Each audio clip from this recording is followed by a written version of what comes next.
அடுத்ததாக திமுகவினுடைய வாக்குறுதிகள் 500 சொச்சத்திலே எத்தனை நீங்கள் நிறைவேற்றி இருக்கிறீர்கள் என்று எதிர்க்கட்சிகள் கேட்கிறீர்களே. நான் ஒன்று கேட்கட்டுமா? 2016 செல்போன் தருவேன் என்றீர்களே, இதுவரை தந்தீர்களா? கனிமொழி கேட்கிறார்கள், யார் பதில் சொல்வது? வாக்குறுதி, இந்த தேர்தல் வாக்குறுதி எல்லாம் கொடுக்க மாட்டாங்கங்கறாங்க. உங்களுக்கு எல்லாம் மறந்து போயிருக்கா, நினைவு இருக்கான்னு எனக்கு தெரியல. 2016 அதிமுக ஒரு தேர்தல் அறிக்கை வெளியிட்டுச்சு. நம்ம தேர்தல் அறிக்கை வெளியிடுறோம் இல்லையா, அதே மாதிரி அவங்களும் தேர்தல் அறிக்கை வெளியிடுவாங்க. யாரும் படிக்க மாட்டாங்க அவங்க வெளியிடுற தேர்தல் அறிக்கையை.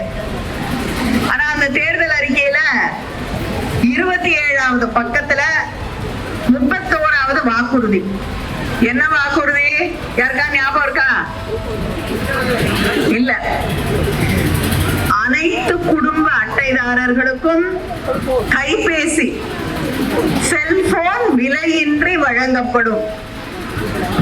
இப்ப ஞாபகம் வருதா? லேசா வருதுல்ல? யாருக்காவது கிடைச்சதா அந்த செல்போன்? யாரோ ஒருத்தர் உங்களுக்கு கிடைச்சதா? அங்க யாருக்காவது அந்த கடைசி வரைக்கும் யாருக்காவது கிடைச்சதா? ஒருத்தருக்கும் கிடைக்கல. தேர்தல் வாக்குறுதி முழுசா ஜீரோ நிறைவேற்றி இருக்கக்கூடிய பெருமை எடப்பாடி பழனிசாமிக்கு உண்டு.